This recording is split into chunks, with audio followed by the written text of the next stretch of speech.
تحياتي لكم اخواني. قمة مصر جنوب افريقيا تفي بوعودها وفوز غالي وثمين للمنتخب المصري بهدف محمد صلاح مع نهاية الشوط الأول الذي كان من ركلة جزاء.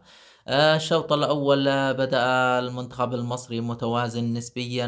بدأ بدفاع منظم بوسط يعني وسط أيضا منظم مع محمد صلاح، وترابط بين الوسط والهجوم كان بشكل ممتاز، إلى أن الشوط الأول أبى أن يفي بوعوده ويأتي بكل شيء قبل نهايته.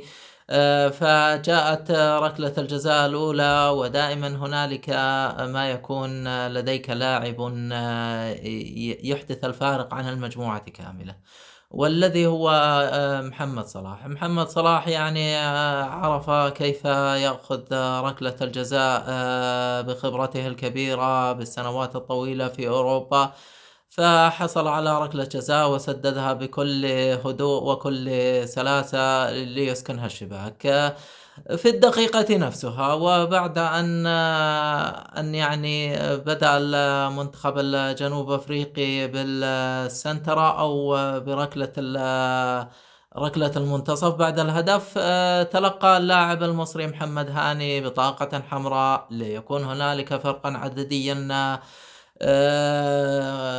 لصالح المنتخب الجنوب أفريقي، وينتهي الشوط الأول بهدف مقابل لا شيء. يعني الشوط الأول أوفى بكل وعوده، جاء به ركلة جزاء، جاء به هدفا عن طريق هذه الركلة، وطرد محمد هاني بالبطاقة الصفراء الثانية والبطاقة الحمراء. في الشوط الثاني يعني الجنرال يقود الكتيبة لأجل الانتصار ولأجل صدارة المجموعة ولأجل الاحتفاظ بهذا الفوز الثمين. ما فعله الجنرال بالشوط الثاني هو التنظيم الدفاعي العميق، إغلاق المناطق الدفاعية مع مساندة من خط الوسط، مع بقاء مرموش ومحمد صلاح في الأمام حتى تتسنى لهم الفرصة بإحداث الفارق إن كان هنالك هجمات مرتدة.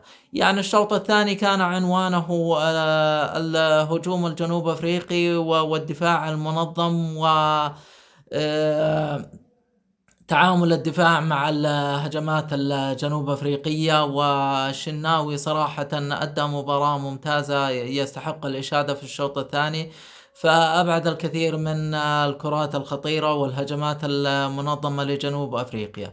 إذن في النهايات يعني مصر فازت واستحقت هذا الفوز، فوز كما قلنا غالي وثمين، فوز يعني يجعلهم في صدارة المجموعة بغض النظر عن المباراة القادمة، ويكون مصر أول المتأهلين. محمد صلاح يرفع سجله التهديفي ليصبح ثالث هداف في تاريخ مصر في أفريقيا. العنوان الأخير أو رأس القلم الأخير وهو التحكيم. أنا لا عادة لا تطرق للتحكيم كثيرا في المباريات، لكن هذه المرة سأتطرق للتحكيم.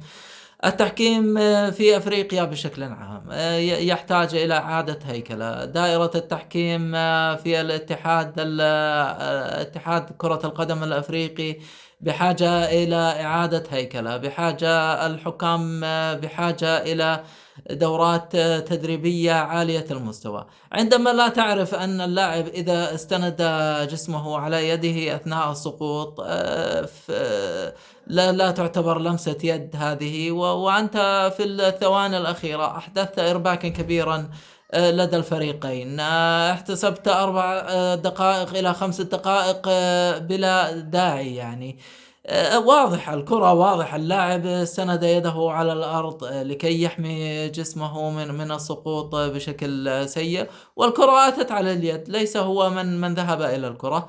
فهذه حالة تحكيمية نحن الذين لم ندرس تحكيم واضحة لنا، يعني القانون واضح فيها أنها ليست لمسة يد، سواء كانت داخل المنطقة أو خارج المنطقة لا تعتبر لمسة يد.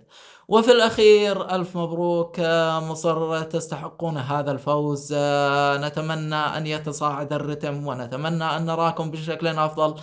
الجنرال حسام حسن، أدرت المباراة بشكل رائع، تحياتي لكم أهل مصر، وألف مبروك لكم على هذه المباراة الرائعة. وكما قلت لكم أتمنى أن أشاهدكم بأفضل حال في الدور القادم إن شاء الله تعالى. أرجو منكم المشاركة والإعجاب وإبداء الرأي إن كان هنالك رأي تبدو.